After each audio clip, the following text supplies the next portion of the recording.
Hi, guys, and welcome back to the That's Where I'm At podcast. Today I have Chelli. Chelli is a licensed professional counselor, a level 2 certified clinical trauma professional, and an author with 30 years of clinical experience. She is the author of Insight is 2020: How to Trust Yourself to Protect Yourself from Narcissistic Abuse and Toxic Relationships. And she's also a survivor. She specializes in working with complex trauma, adult attachment, and narcissistic abuse recovery. So welcome, Chelli. Thank you, Laura. I'm so excited to be here. I'm so glad you're here. You're going to really tell us all the stuff, aren't you? We'll see. That's right. Gosh. Oh my gosh. You know, well, I kind of told you where we were going to start, and I feel like I'm going off somewhere else already because this is where I feel like I want to go. Okay. Narcissism is such a buzzword right now, right? Um, Right. why? Okay, so tell me what your opinion is. Do you feel like, because I was in special education for a long time, and people would say like, "Oh, I feel like this is more of a buzzword right now." I'm like, "Are we more diagnosing, or Mhm. are we just being more aware?" So what's your opinion, you Yeah. think? Well, my opinion is, and this is without hard facts behind it, Yeah. that I think we're just more aware. Yeah. I think it is very underdiagnosed. And part of the reason it's underdiagnosed in the mental health world is because narcissists in particular Yeah. usually don't self-identify as No. narcissists, and they don't think anything's wrong with them, so they don't Yes. seek out help. And Yeah. I mean, I do know, I will just say a really quick little stat here on it. In the DSM-5, which is the the the holy grail of Yes. diagnostic categories for mental health professionals, Okay. they estimate that 1% of the United States population is diagnosable as or with narcissistic personality disorder. Okay. Only 1%. And then 16% of the clinical population, so those are people that make it into the mental health system. Okay. I and then when we look at Google or social media, Yeah. it's like all over the place. Right. I think that maybe someday we'll find more numbers, but we live in a world where everybody's on social media and the internet all the Yeah. time. And if you ever look up something like that, then your world is all kinds of people coming up with this is narcissistic So abuse, every right? single yes, every single thing is that's my Right. algorithm. That's totally my Yeah. algorithm. But Yeah. I mean I intentionally do that because I do like to share the information, but I'm like Yeah. I feel very understood because for a long time I was like, is my husband just a jerk? Now I can read back on my journals and go, "Oh no, he's a narcissist," because Yes. there is a pattern, right? And so that's why I tell people who say like, okay, because it's an oxymoron to me, a diagnosed narcissist, because I think what I think one of the things you should be able to check the box is they're not going anywhere near a therapist to get diagnosed with anything. Check. You know what I mean? That's one of the first check boxes, right? Because all Exactly. my ex, all he did was manipulate the therapists that we were with to make me look like Hmm. I Hmm. needed to go on meds and all these things. But when certain people maybe that are struggling with a difficult spouse or something or parent, and they say, "Well, he's not going to get diagnosed or anything," I go, "You don't need a diagnosis. If you think there's an No. issue, you just need strategies. That's it." You know what I mean? Like so, I wanted to have that discussion because I do tell people, I'm like, it doesn't matter if he's diagnosed. I know he's textbook. I have strategies on how to live Hmm. my life healing now. I don't have to interact with him, but healing, right? So Right. the cognitive dissonance, and it's like, why is your brain feeling the way it is? And knowing that there's nothing wrong with you, there was something going on, right? Right. Okay, so we informed Yeah. everybody with that. Well, and I do want to just add something. Yeah. Like, I love what you said, that you don't have to diagnose it. And the other thing that's important to know is that narcissism really exists on a spectrum, and we all have a little bit of Yes. narcissistic traits in us. Yes. And it's just that some people have higher traits and then fall over into the category of, if we were to look at them as a therapist or a Right. doctor, that we could diagnose them in that way. So Yes. what I tell people is kind of along the lines of what you said, that what's more important is if you suspect that something's going on or this Yeah. relationship feels horrible, what the angle that I take is we need to look at the symptoms that you're experiencing Right. in your relationship. And there are very specific trauma symptoms that are indicative Right. of you being in a relationship with a narcissist, a psychopath, or a sociopath. And Right. that is what we focus on instead of worrying about Yes. diagnosing your partner or your ex. Yes, I love that. Because it's true. That's what we want to focus on. And I believe, and I could be wrong, I'm just doing this from being in therapy, not being a therapist, that there's it just helps you with the healing, right? And Mm-hmm. my healing from a narcissist is going to look different than I was if I was healing from a different trauma or whatever, right? Right. It's going to, Absolutely. and so that's what I try to encourage people to understand. I talk about this because if you're experiencing this, there's targeted ways to heal. It's really helped me to understand that, because I felt terrible and I felt dumb that I let it happen and all these Mm-hmm. things, right? But these are all normal feelings, and that was Right. helpful. That was helpful to me. So tell me how you got into doing this line of work. It says you're a survivor, so Yeah. Maybe join the club, unintentional, right? right? Um, well, let's just, I think, first of all, I've been a therapist for about 30 years. And so, really, my entire career has been in the mental health field. And prior to that, I grew up in a home where I did have some adverse experiences, especially from the time that I was 10 and older. Okay. And one of those experiences, or one of the things, was that my stepdad was a narcissist. Okay. And I experienced, I witnessed some domestic violence between my mom and my stepdad, and grew up in a home, at least from that point on in my life, Yeah.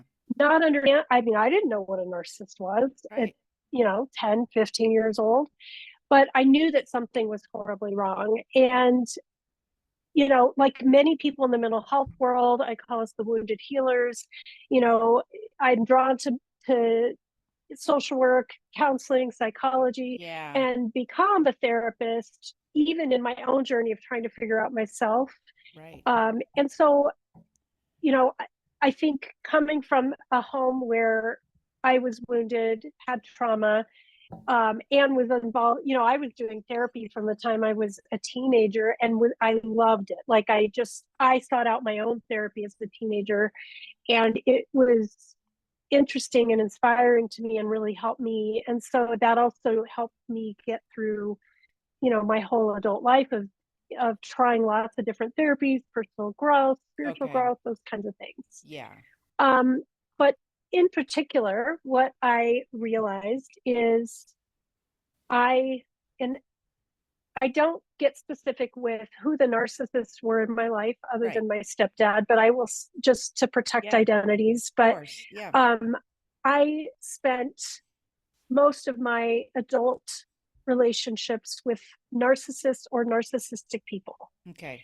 And as a therapist who worked with domestic violence from the very beginning of my career, Hmm. and like I kept thinking, like, this was just an unhealthy relationship, these are Right. toxic partners. Right.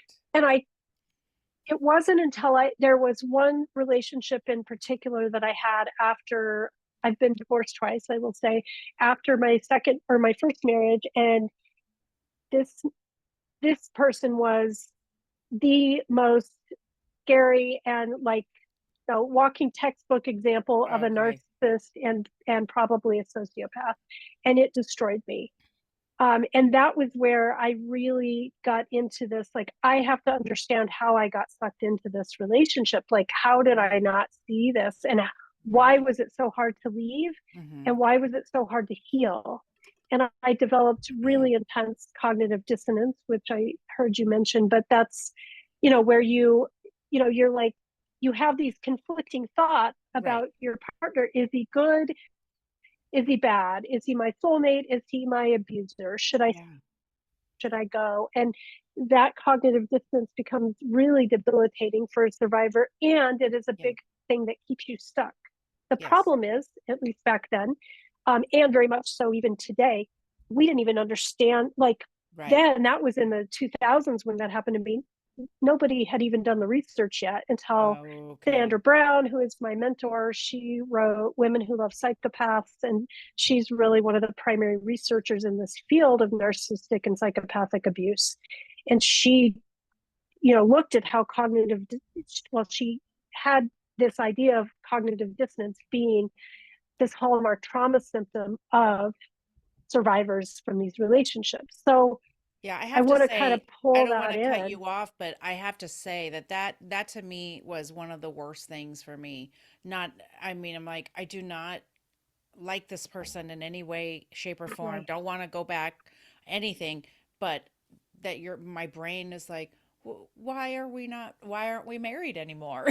You know what I mean? Exactly. Why aren't we with this It's person anymore? And I'd be like, brain, stop it, because right. it did not make sense. That to me caused a lot of shame. Yeah. And it's why, like you said, it keeps us stuck, right? It keeps us stuck, and it Yeah. keeps us wanting to go back. Not that what that was an option for me, but even wanting to go back to someone who was terrible to us. And Exactly. it's so hard. But It is. that's why that's why it's so important to understand what happens, because then we Mm-hmm. can say this is normal and we have to fight Right. it, right? I mean, it just, Exactly. that's why I think it's important to talk to a therapist or do other kinds of holistic therapy as well, because, and I've done lots of things, because this was the most confusing thing for me. I didn't understand Mm-hmm. it. I'm like, why am I crying about this guy when he was in my abuser? Why am I crying about him? It didn't make sense to Right. me, you know. But when you spend Yeah. so many years with somebody, it's confusing. Your Yeah. your It brain is is. trained, right? Your brain gets trained. Well, it's their Jekyll and Hyde Yes. personality shifts. Yes. And then they love bomb you. They're Yes. being really kind, or they're Yes. making apologies for what they did, Yeah. and then they're abusing you. And when you have that back and forth all the Yeah. time, it is a trauma, because Mm-hmm. you see this very distinct change, Yeah. and it's it is abusive, the Right. all these tactics that they do, and that is what develops the cognitive dissonance, is that Jekyll and Hyde type of personality. Yeah. And so, I mean, there's so much more of the I trauma, know. that goes on. And you mentioned shame, and Yeah. I will say cognitive dissonance first develops in, like, questioning their behavior, or who is this person? Is Okay. he good or bad? Yes. Is she an abuser? Is she my soulmate? Like, Yeah. and then you question the relationship. Is it healthy or unhealthy, Right. loving or abusive? And Right. then the third kind of layer of cognitive dissonance is when you develop it about yourself. And most Okay. survivors are kind. They have personality traits usually of being very agreeable, flexible, forgiving people, very conscientious. And then they start to question, like, how am I allowed, like for me, I'm like, I watched my mom go through this. Right. I Right. am I'm a feminist. I don't believe that we should, like, I was looking at all the gender issues in our Right. society. And as a therapist, I'm like, this is not okay. I go to work every day and help Yeah. women get away from this. And why am I Right. in this relationship where this guy is abusing me? And I keep Right. going back. And I felt tremendous shame and Yeah. confusion about what was going on with Yeah. me. And I couldn't find a therapist. Like, I was working with a therapist, Okay. and it worsened it, because most therapists don't understand this specific form of trauma, Okay. and how it how it becomes so complicated. And so Right. I was feeling worse about myself in it. And, Yeah. I finally left that person, but then went on throughout, more of my adult life. And in Right. retrospect, realized I kept finding partners that were narcissists. I'm like, Yes. nothing, no one was as bad as this one, Right. until my later, another long-term relationship where I thought I had done all the work. I thought I had figured it out. I thought that I was, you know, Yeah. looking for all the red flags. And then I fell in love with somebody else. And he was a very different kind of narcissist. He was a covert narcissist. He Yes. seemed very generous and kind and thoughtful and That's what I had. self-reflective. And That was my ex-husband, yeah, and I have to tell you, I think it's so bad to when they're covert and I have to tell you, yes, to this day, there are people who don't believe me same. because let me tell you, on the outside, he's great. In fact, I Yeah, loved going out. I loved going out with other people and whatever because I'm like, I get nice ex-husband. You know what I mean? Like I get the yes, nice guy. totally. I get the Yep, nice guy who does things and we feed the homeless together and we do activities that yes, are fun and then we go home and he wasn't physically abusive, but the emotional abuse was enough. You know what I mean? Like yes, I wanted to not be in this world anymore by the end. And yes, it's like that's part of what happens and then that's why it's so confusing. I just to me yeah, a covert, let me tell you, if you have a they're horrible. grandiose or the other, I don't remember all the other ones, but if you have one Mhm. that's like really out there where people go, oh God, Yeah, he's a narcissist. Not mine. Everybody thought he right. was great. And I hated it. Yeah, exactly. I mean, they're very dangerous, and I think, Yes. and even grandiose ones, like sometimes you can see Yes. it easily, but even, because they have so much charm and charisma, Yes. sometimes you may not recognize it, but it can be easier. But the covert narcissist, I mean, Yeah. it, it threw me for a loop. And when I knew I started to see the signs Okay. of something that was wrong, and I kept thinking, I kept trying to diagnose it in my head because I'm a therapist, and Right. I was like, I got to make sense of this. And I thought, Yeah. well, does he have trauma? Does he have multiple? It seemed like I Yeah. was even thinking multiple personalities because Yeah. the distinct switch from one to the other. And I could literally see a Yeah. shift in his facial expression, his eyes. Isn't it And, scary? I want to it's talk about that. terrifying. It isn't it strange? Okay, look, a covert. So the covert is I don't know I don't know the definition, the real definition, but right, it's the it's the ones where they have a facade on the outside. They're the nice guy and all that, right? It's that kind of thing on the outside. And I remember he would like have a smirk on his face when he was being mean to me and Hmm. his eyes sometimes would be black, and I'm Yes. like and this is true. When I started reading about that, I'm like, "Oh Yes. my gosh, I remember this." It was terrifying. I'd go, Yes. why are you like smirking right now?" I'm like crying from the Hmm. things he was saying to me and the way he was treating me and he would be smirking. I don't get that. Yes. Like it's psychotic. It was It is. scary. It Yeah. was It's scary. terrifying. And that is very a common theme that I hear from all survivors, Yeah. and at the end of the day, whether they're covert or grandiose, it Yeah. like most narcissists have that, they have a facade and it will look different ways. And I always say, like, narcissists come in a lot of different shapes and sizes. Like, Yeah. don't get too hung up on grandiose or covert. I mean, Right. it's important to know those two things, or I mean, Yeah. I can go into a little bit more about what that looks like, but essentially, like, don't think that they all look like this big, grand, like, Yes, I'm exactly. so Yes. amazing, everybody worship me kind of person. Yes. It could be your pastor at your church. It Hmm. could be the yoga instructor who Yes. is all spiritual. And it could be the guy that goes, like you said, gives out meals to the homeless. Like, Yes. or they could just be a horrible person who is, Yeah. obviously mistreating people. Like, it's it's very I just thought of scary. a person for everybody everybody you described. I just thought of, Yeah. which is really Yeah. sad and really scary. And yeah, I don't remember what I was going to ask you about that, so we'll just move forward. I don't know.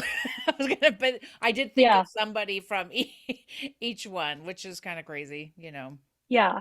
Yeah. And I often hear people, like, that's some of the cognitive dissonance that can get created too, where, Yes. people will say, well, he was doing all this to me, but, but he's Yeah. this philanthropist, or Yeah. he treats everybody else so nice, and I'm like, yeah, I that's what they know. do. And Right. people like me and my kids knew what this Hmm. person would do, but Right. nobody else saw it. And that is part of Yeah. the gaslighting and the cognitive dissonance that gets Yes. developed of like, am I nuts? Like, Right. why me? So I remembered what I was going to ask you. The thing yeah, was about, I know that this disorder doesn't mean that they're diagnosed with this disorder, but this disorder is rooted in shame, right? And it comes from emotional neglect. Like their not bottom, always. not always. Okay. All right. Well, the jury is still out on the Okay. causes of these personality disorders. Okay. There's some evidence to suggest that there is a genetic Oh, component. okay. So sometimes it could be that you've got a parent, they get the gene, they become it. Okay. There can also be, it can be from some, we'll say the environment. It's kind of this nature versus nurture debate. Yeah. So it can definitely be that maybe there was a narcissistic parent who Yes. raised this child to Yes. be their golden child, and to be entitled and to have all the narcissistic qualities. Sometimes kids just grow up in an environment with neglect or abuse, and that also can create some Yeah. developmental issues that can lead to narcissism. So there's different factors that could be Okay. involved, but there are definitely some indicators that there could be a genetic component as well. I But just felt the like shame can be a piece of it for yeah, sure. yeah, because I often said in therapy that felt like he was a people pleaser, but always wanted it his way. Mm-hmm. And now it makes sense because he's a narcissist, now that I've understood that. But in therapy, they would say, like, that doesn't make sense. I go, well, I don't know how to make it make sense. That's how he is. He's a people pleaser. On the outside, he's trying to make everybody happy, but he wants it his way at home. And I guess that was the Right. the Dr. Jekyll, Mr. Hyde kind of thing, where you just don't understand. um that's why I would try to explain it to them. They're like, that doesn't make sense. I know that mine was created with emotional neglect, my ex-husband, Yeah. because he has a mother who has trauma, and it was passed down. And that's Mm-hmm. why I'm so adamant about, like, can we all go to therapy and go deal with our trauma, please? Yeah. So that Right. we don't pass Right. this stuff on to our kids. Because Yeah. I feel like we need to look at our stuff, even stuff that we don't think is trauma. I always mention Mm-hmm. we were all in a worldwide pandemic together. We've all been Yeah. handed a trauma. Exactly. So how about Totally. we might want to just chat about it for a minute. I agree. I agree. Well, I want to piggyback on what you said Yeah. about nobody got it. He was a people pleaser to everyone else. Yes. And that is a good example of what I mean, of how they come in different shapes and sizes. And Yes. what you always have to look at is, what is that behavior, like how is that behavior making them look good, or get Okay. keeping them up on the ego pedestal. Right. So if he's a people pleaser, then people love them, Yes. like, oh, he's Yes. so nice, he'll do everything He'll for do me. everything for It's me. Yeah. not because he has empathy and he wants to make people feel good. He wants to make people feel good because then they think of him as a Of nice him is person, and great. it feeds his Yes. ego. Yes. And that's what's so confusing. Right. So it's, you always have to kind of like dig a little deeper and understand how it is feeding their ego, essentially. And the shame comes when somehow they get knocked off the pedestal that they've Yes. put themselves on, whether you disagree with them or Right. somehow in their Or distorted thinking, someone else they, doesn't like them, or someone else doesn't appreciate what they did for them, exactly. you know. And I wanted to talk about, because I know this is something I want that we talked about before, was kind of patterns. Because one of my friends, and I don't remember which episode it was, but one of my friends talked about how she didn't know anything about narcissism or anything, but she started keeping track in her journal of patterns. And Yes. I think if I would have kept track that way, I would have maybe noticed, oh, he's only people pleasing outside of the house, not inside the house. And inside the Yes. house, he's being really difficult, and it has to be his way or the highway. Yes. So I think, what do you think about that with patterns and keeping track of patterns, Yes. stuff like that? I highly recommend that you either journal or keep lists. And so journaling can, the important thing about that is there you can then have a history, because Okay. of cognitive dissonance we have a Yeah. tendency to remember the positive events and forget about the negative things, Oh, or okay. you forget about how long you've been seeing all this. Yes. And so then you can go back and read your journal and be like, the same thing Yeah. for 10 years I've been writing the same thing. This is not going to That, change. that's me. But one thing that we say about journaling is sometimes just free journaling can be Okay. triggering for the trauma that you have. Okay. And so if you're finding that, like let's say your therapist says, go home and journal about it, but yet it's making you feel worse, Yes. something to do instead is just to list, like you could list the patterns or list, okay, Okay. this, Okay. he made me do this today. But don't do the free Yes. association kind of journaling Okay. if it Yes. makes you feel worse. So that's just one little That's trauma thing great. that we try to help survivors with. That's great. That's a really good thing to do to help protect if yourself if you're feeling like it's triggering like that. Just making Right. a list. I know I did make a shit list because because the cognitive dissonance was driving me bananas, Yeah. and I had to say because my brain was like, "Remember all the good times." I'm like, "Brain, we got to remember the bad times too." So I had to make a list. Just, I mean, things I already knew, but something to look at to remind myself, he did this, he did that, and I did it in list form, like you said. I didn't have to free write or whatever. I just Hmm. wanted to have a list to help me break that cycle of only thinking about the positive Yeah. because my brain was trying to always think back positively. I'm like, he's already with somebody else. We have no choice. Deal with it. Exactly. You know, it's Yeah. it's really hard. So, the patterns, okay, with you having, I don't know, okay, you're scaring me with, you were trying to because, because I haven't ventured out to date. I think I'm just gonna become a nun. Well, Yep. well, because I know I'm still working on myself because Yeah. Laura has a pattern. You know what I mean? Like I totally get it. I think back to everybody. And of course, I was very young when I started dating my ex-husband. So I've only been with boys before that. You know what I mean? So I Yeah. didn't even have a fully functioning brain when I married my ex. And that's the hard part. But now, what are things we can look at to try and break these patterns? Maybe Yeah. we need to put down, maybe we need to make lists about our own patterns, about what we do and who we Well, choose and who it's we're an choosing. excellent question, because there are some things, and I talk about this in my book. Okay. Um, and the way that I kind of break this down is that we need to be aware of external red flags and internal red flags. External red flags Okay. are learning about all the things to look for as red flags Yeah. that could be indicative of a narcissist or a psychopath. And, you can go Google all that. If we had 3 more hours, we could go Right. into it, but we Exactly. don't. So those are the things you want to look for. But because they're very charming, Yes. superficial, like have a lot of charisma, you can miss those things. The more Yes. important thing is internal red flags. And Okay. so this is where we have to know a lot about ourselves and what makes us vulnerable.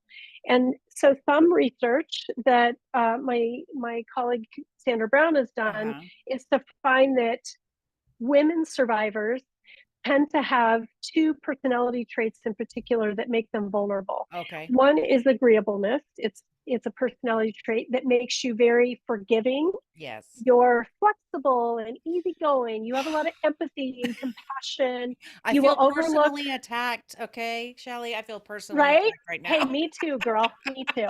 I'm agreeable to a Yeah. fault.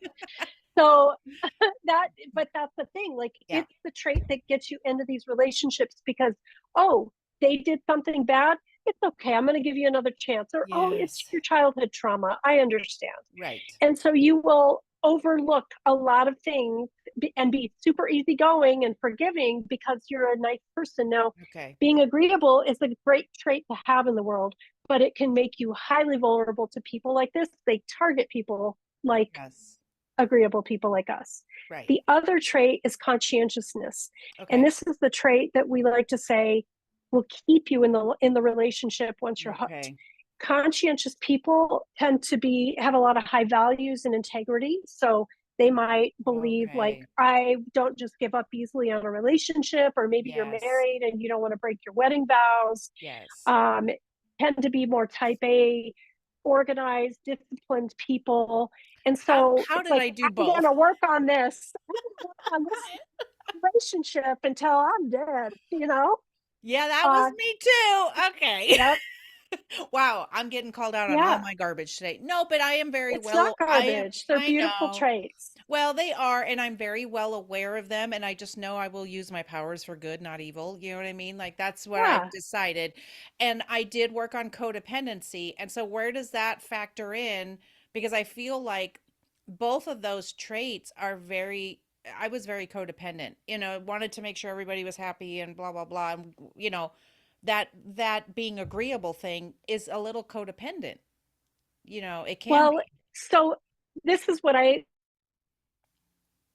codependency. I just Okay, have a hold on. big Hold on, problem with that hold term on. because Because you completely froze. So so just take it. okay, Yeah, you completely froze. They'll edit it out. So just what start again from okay. codependency. Yeah. So with codependency, I have a problem with that word Okay. because, well, I mean, it's my own thing, my little nitpicky thing. But codependency, I like to look at as like an umbrella, kind Okay. of broad term to describe to describe what we think of as codependent behaviors. Okay. But underneath it, there are a lot of things that make somebody act codependent. And if we Okay. don't understand what the roots are, we're not going to fix the codependent behaviors. Okay. And I also think there's a lot of judgment around being codependent, having codependency. Yeah. So agreeable people can have codependent behaviors because of what we just talked about. Mm-hmm. Another thing that can make you vulnerable to these relationships or can look like codependency is having an anxious attachment style. Okay. And that's a whole other Yes. discussion. If people are Yes. familiar with attachment, you know what I'm talking about. If you Yeah. don't, go look up anxious attachment. Right. And people with anxious attachment um, are very focused on relationships. They need a lot of reassurance and Okay. connection, and they fear abandonment. And when a narcissist, for example, comes Mm-hmm. in and love bombs them with, I want to talk to you all day long. We're the Yes. best. We're going to move in together. I Yes. love you. That is like heaven for somebody with an anxious Right. attachment. It's Yes. taking care of all their fears of abandonment and I'm not good enough. And Right. then here comes the abuse, Yes. triggers the anxious attachment, keeps them stuck, and that looks like codependency. I'm giving a Okay. very No, bird's but eye level no, view but here. thank you for explaining that. That makes a lot of sense. That it's, and fortunately or unfortunately, all this stuff is kind of jumbled together, right? I mean, one's Mm-hmm. doing the other, and it's kind of like a big mess. The whole thing's a big hot mess anyway. So, It but is. no, that was a really good explanation. That was really good. I haven't looked Mm-hmm. into attachment styles very much, but I have been seeing that around and I'm interested in I will go look it up because and I might if I feel motivated, I will put this stuff in the show notes. I'll put some of Yeah. this stuff Well, some of the things we talked about. I'll put some of these descriptions or definitions is what I was trying to say. yeah. So why do you think we repeat some of these things? Why do we miss it? And could it be some of the things we've been talking about? Our attachment styles. Maybe we didn't work on ourselves enough. And what does that even mean? Like it's not like you get a graduation certificate. Do you know what I mean? Like why are we missing some of these things? Well, some of it is this field around narcissistic and psychopathic abuse. Yeah. This is the research is in its infancy. Yeah. And even though there's a ton of research and work on domestic violence, intimate partner violence, they the work on survivors, and so not all domestic violence is caused by somebody who's a narcissist or Right. psychopath. There can be other reasons. Right. This is an offshoot that falls under that umbrella of intimate partner Yes. violence, and it's working with people with personality disorders in particular. and the damage they cause in their relationship. So that part, like the association that I am part of, it's the Association for MPD, Psychopathy, and Survivor Treatment Research and Education. Okay. And we are trying very hard to educate therapists and the public about this, Thank because God. therapists miss it, first of all, and actually can make things worse. Especially if you're in couples therapy and you're with a narcissist. If you ever, by the way, if you ever think that your partner is a narcissist, do not go to couples therapy for any reason ever. I don't care if you are working with John Gottman or Oh my gosh, the gurus of therapy. Don't do it. We tried. I love John Gottman and all his stuff and everything, and we watched the videos and everything. But the last, and I talk about this in my first episode, the last therapy we went to, I think it was up until like June or July, and we got divorced. We started divorce proceedings in August. So it was that. I was like, this is it. This is the last.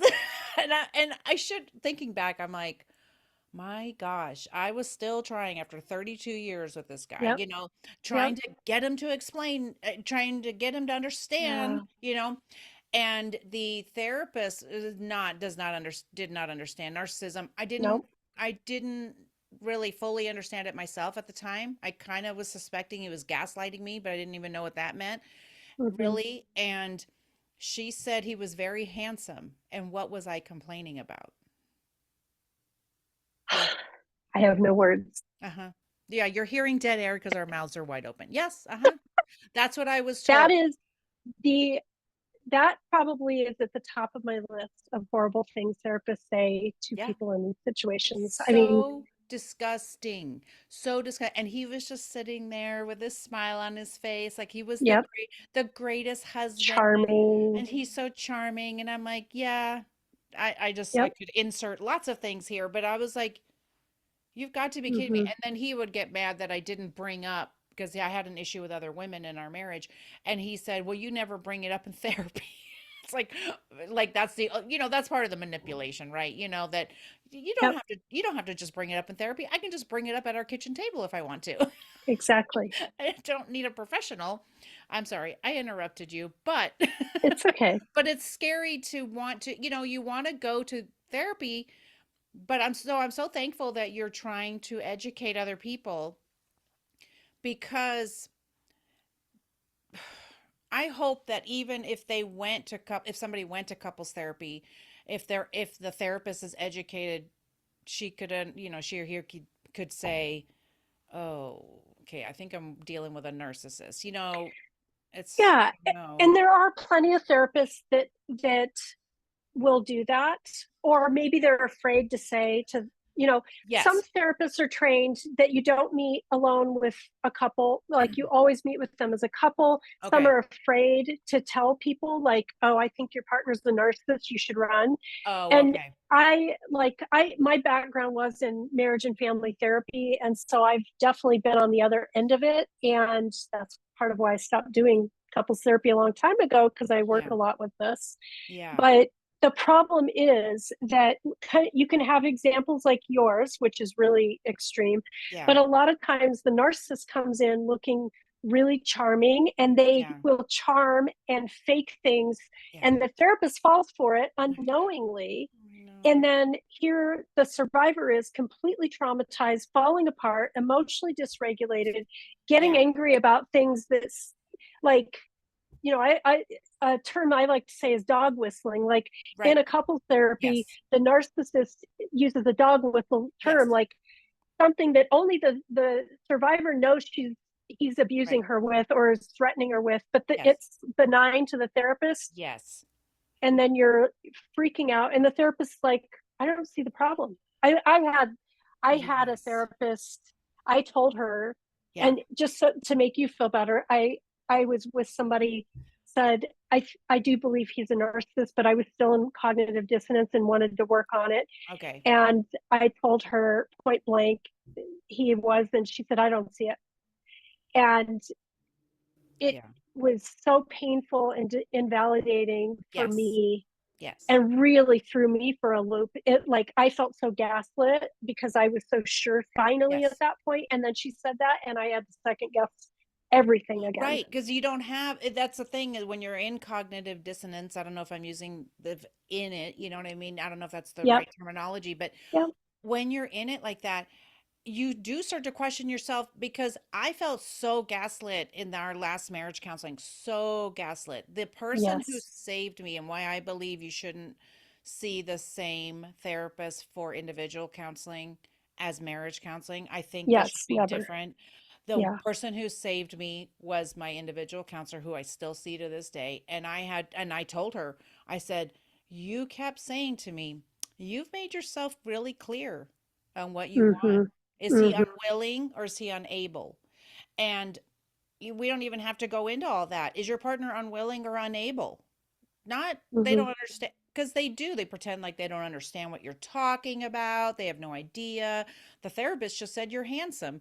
So, that I'm handsome. So I guess there's nothing to worry about. And then, that they both ganged up on me and I did throw a Mm-hmm. fit. I think there was dog whistling, which I will put the definition in the in the show notes. We're not going to define it right now, but there was dog whistling because I ended up they wanted to put me on meds and all this stuff. This is I threw an entire toddler fit.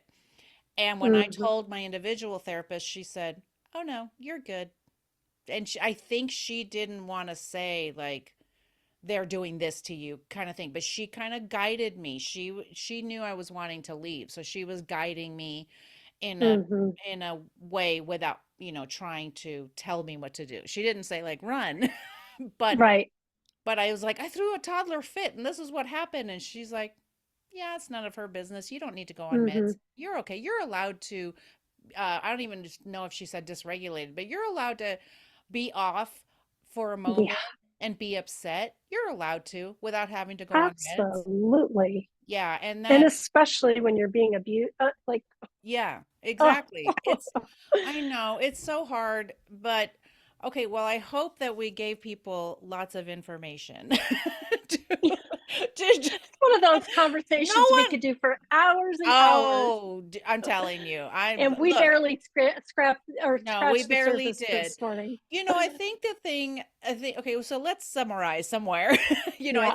I think it's important to work on ourselves. I know that's been important for me, working on my value, because when I did not find value in myself, I did allow him to kind of run the show, tell me what I liked and didn't like and all those things. And I just said, okay. And now I actually have opinions and things like that. So what are some of the things that you think people can take away from this for working on themselves and, some other things like that? Well, what I'm going to say, and we didn't really get into Mm, this, but what's really important to know is that if you are with a partner like this, yes. you are likely experiencing trauma. And just quickly, research Yeah. says that 50 to 75% of women who come out of one of these relationships have symptoms of trauma, or Okay. 90% have symptoms of trauma. 50 to 75% have enough symptoms that they could be diagnosed with PTSD. Okay. The problem is that there is a very unique presentation of PTSD in Yes. survivors, Yes. that most therapists have. They won't. It looks very different than typical Well, PTSD. and we can totally So talk about that. We don't have to wrap it up anytime soon, but we can totally talk about this because I know that the thing I've seen with this kind of PTSD is complex PTSD, right? yeah, yes. That's the term I'm throwing around. I Well, really don't even know much about it. I know because we think of PTSD as somebody coming home from war or something. And so, tell me a little bit about that. What does that look like? well,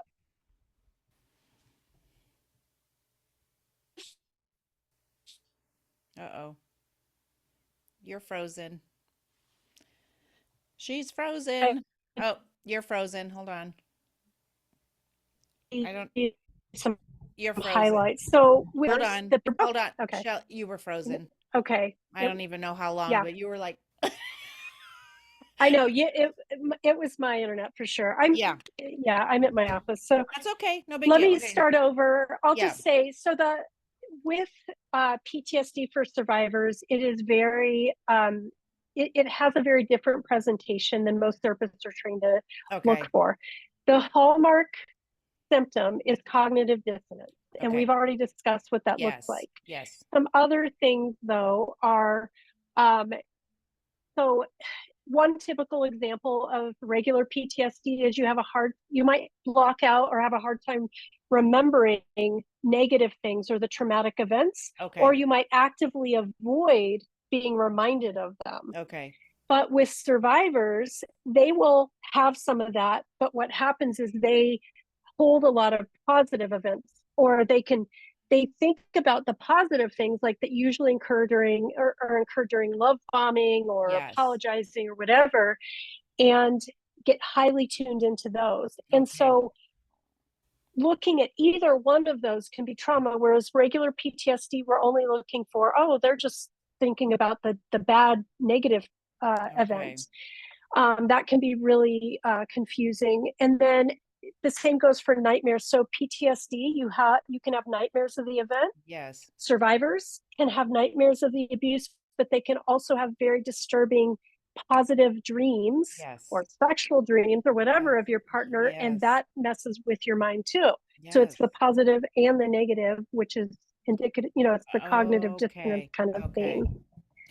So Okay, those that's are, okay. Well, that's really helpful to understand. And so, are you feeling like this is not widely known yet? In yes. okay. Okay, so that's why this has been so important to me to get this information out because I, I am look, I'm getting a lot of information from the internet. I'm not going to therapy school or anything, but I am in therapy, and I just have had to learn. I'm like, why am I feeling like this? And so I had to go figure out why am I feeling, and thankfully there is information out there saying that this is the way my brain is working, and these are the things that are happening. So I'm so glad that we're able to talk about that. And then it's hard because the recovery, I think people want a time frame, right? Like I was in this terrible relationship and now in 2.7 weeks you will be feeling better, and it's everybody's recovery time different. It is. And this is why it's important to recognize this as trauma and to work with a therapist who, I mean, right now, like there is a training that's out there that's Okay. teaching people, therapists, about how to work with this, but it is in its infancy. Okay. So at the very, like ideally it's somebody who's done our training.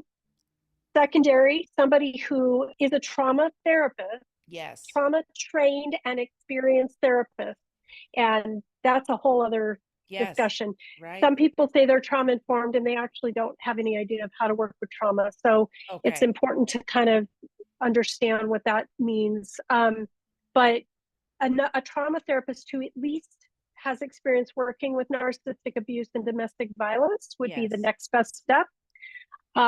A trauma therapist, and then doing some reading. And my book, some of Sandra Right. Brown's work. I have an online group that I have, and I'm Okay, not trying to great. like sell No, this to no, and people, but you are more than welcome to, because I want people to reach out to you if they feel like they want to work with you and get more information. So, and we'll provide all this information in the show notes so that okay. people can connect with you. No, go ahead and tell me. You have a group, and what do you do in Well, your group? I have it's an online group for women survivors, and it can be used as an adjunct to your therapy or a complement to your therapy, Yes. especially if you're working with a therapist who doesn't have training in this. So it Okay. it covers all of the trauma aspects of it, and it is not a substitute for trauma therapy. Yes. It is an educational program to help you with that. So Great. it can that and it can be for somebody who's already done therapy. They want to understand this, or they're Yes. getting their feet wet. So that's a good place to look. Yes. The other thing is, the thing to not do is to go start dating when you're in the middle of a separation and divorce, or you just got out and you haven't done any trauma work. Please don't do that, because I can pretty much guarantee you're probably highly likely to end up with another Yes. predator, narcissist, or psychopath. Not Yeah. always, but that is not a good way to take care of yourself.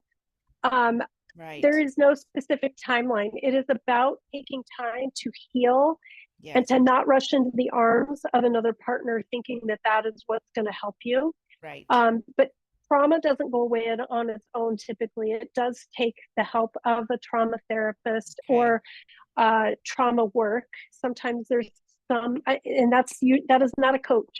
I'm going to just, there's Right. a lot of lovely survivors who are coaches that have their place in doing this work and advocating and educating, but Uh-huh. that is not trauma therapy. I just Right. need people to understand Right. that you could have both, but Yes. don't just go to a coach and think you're getting trauma therapy, because coaches are not trained to be trauma therapists. So And that's the thing that's been that's my important. 2 cents. Yes, and Mm-hmm. that's the thing that's been important to me is I've been doing lots of different things. You know what I mean? Not just one or whatever, because I just feel Yeah, like there's so many parts of our body and all these things. There's so many different things.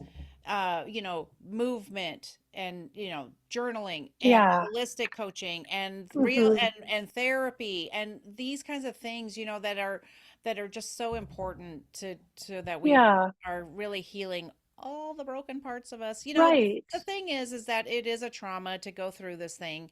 And so it's not going to just be, okay, well, let's go on a date. That Yeah, just doesn't sound like yeah, something I know. yeah.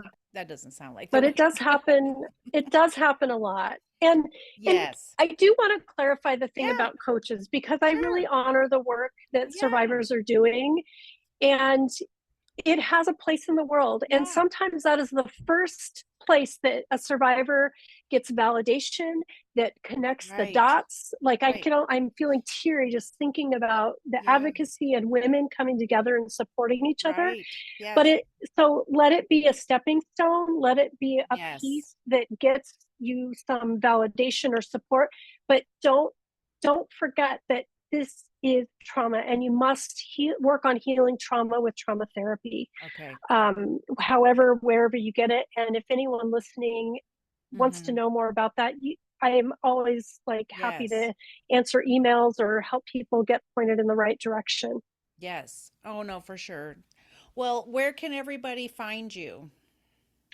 Well, my website is the best place. Okay. I'm also on Instagram and Facebook, but I know you'll have that in the Yes. notes, because my Yes. name is shellypumphrey.com and it's spelled weird, so you're going to have a hard time looking that up. Well, we will put it in the show notes. Everybody will have everything clickable so they can find you, because it sounds like you have a lot of good resources, your book and everything that you have. So a lot of good resources. Thank you for doing this work and taking care of all of us. And I know we didn't touch on everything we could have. I mean, I'm telling you, we Okay, this just is didn't. great. No, so thank you so much for being here. And guys, if anything resonated with you today, please leave a review on Apple Podcasts, on Spotify, and of course on social media. And reach out to Chelli if that's something that you would like to work with her on. So, Chelli, I appreciate you so much for being here. Thank you so And much. Laura, I appreciate you and for you sharing your story and doing this work. Like we have to do this together, all of us. So thank you for Yes. the opportunity. You're so welcome. All right, guys, we'll talk to you next time. See you then.